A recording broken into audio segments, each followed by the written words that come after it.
Good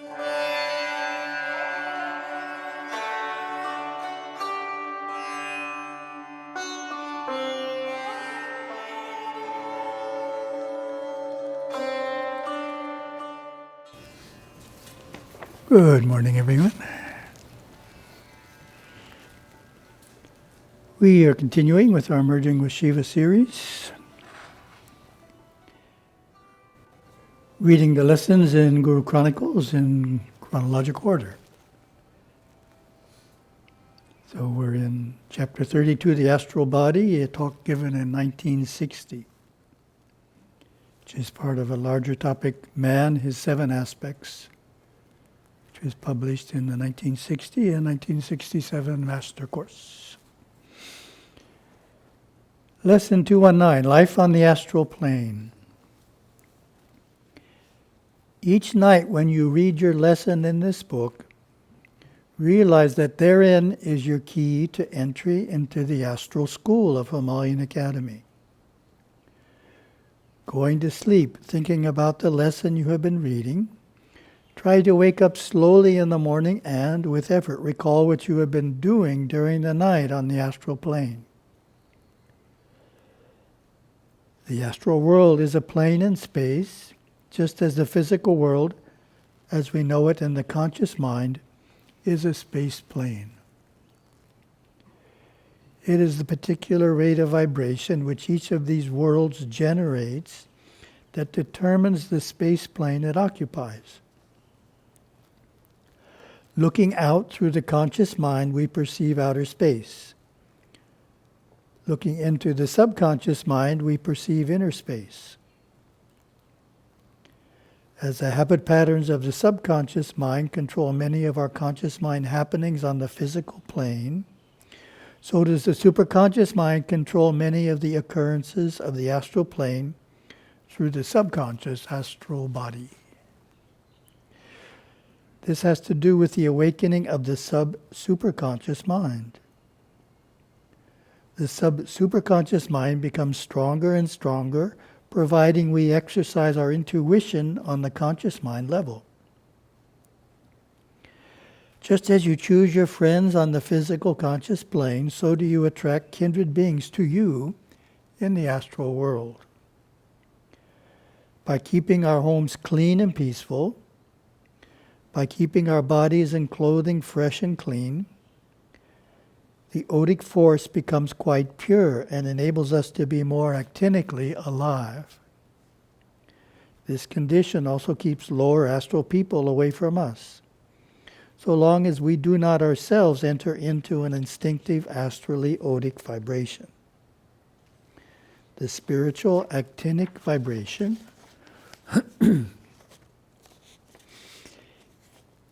keeps all lower astral influences away, just as doors, locks, windows, and walls discourage unwanted entrance into buildings.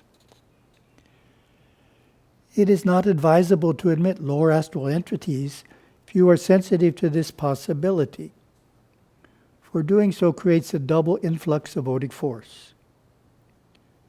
Whereas the striving of a yoga student is to become actinically superconscious and not to intensify the odic subconscious.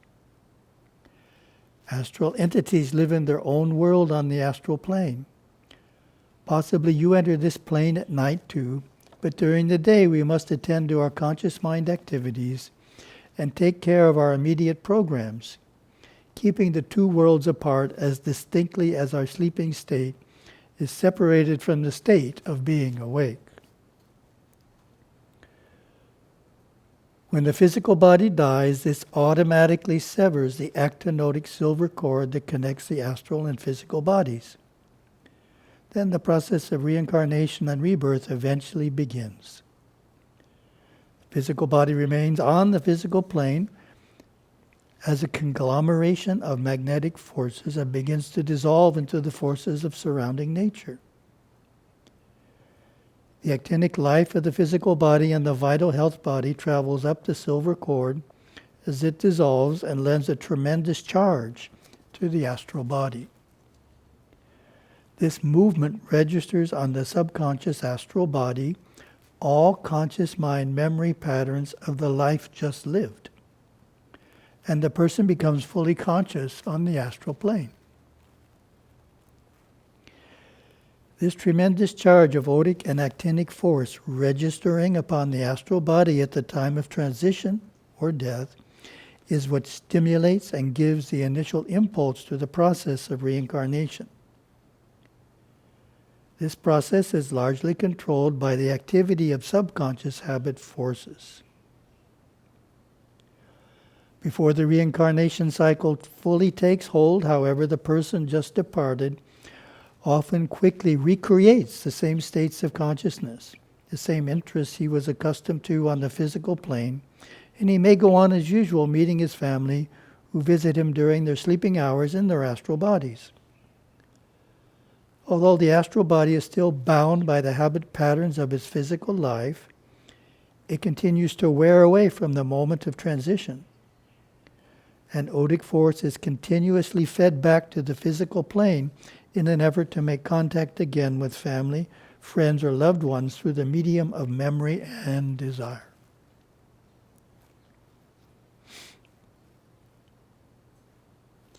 Another physical body is created, and a re-entry into the conscious world is made. The old astral body is dropped off, and the newly generated actinic forces give life to a new physical body and a new health body along with a new astral body. The new astral body is the sum total of all preceding subconscious experience, and it may be quite mature during the time the physical body is only a child. The odic astral form that was left behind is called an astral shell, and eventually corresponds to the corpse of the dead physical body. Then we get a comment here. This is from Living with Shiva, Inner Plane Education. It kind of develops what was said early on in that lesson a little more about inner plane schools, attending inner plane schools. The goal of perfect brahmacharya is the continual rechanneling of sexual desire. This is also the practice, for one does not suddenly reach a point where desire goes away. Desire is life. Desire can be directed according to the personal will. Living life according to basic spiritual principles is your sadhana. Through sadhana, you can gain mastery over all the forces of your mind and body. As man leaves his instinctive intellectual nature and unfolds spiritually, the forces of that nature must be brought under his conscious control. We hope that you have been able to set aside half an hour a day or at least 15 minutes for the study of these lessons. If not, don't be discouraged. Keep trying. If nothing more, please try to read a little from your daily lesson each night before you retire to sleep. These holy teachings will then draw you naturally into the more spiritual areas of the Devaloka while you sleep. Many inner plane people are there to help you. You are not alone in your study and desire for spiritual unfoldment. It is known by all mystically minded people that, as we think, so we become. Thinking of the great Mahadevas and deities of high evolution stimulates our own evolution. Our spiritual unfoldment is hastened. Each night you are taught many wonderful things on the inner plane during sleep.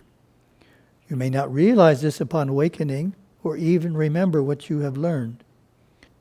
This is because the astral brain functions at a much higher rate of vibration than the physical brain.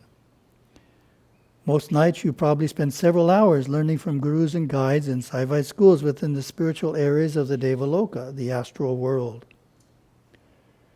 Sometimes dozens, even hundreds of devotees with similar interests gather together to learn. They are all in their astral bodies on the astral plane, while their physical bodies are asleep.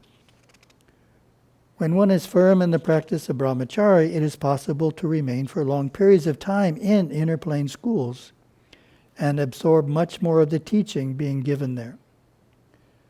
Those who are not strong in brahmacharya are often seen appearing and then disappearing from among the group as they are drawn back to their physical bodies by emotions and desires. Remember, your own soul knows the reasons why you were born in this life, knows what you need to accomplish in this birth. As a soul, you know what obstacles and challenges you need to face and overcome to grow stronger and conquer past karmic patterns through fulfilling your chosen dharma. These and other matters are examined by you and your teachers in the Devaloka schools while your physical body sleeps.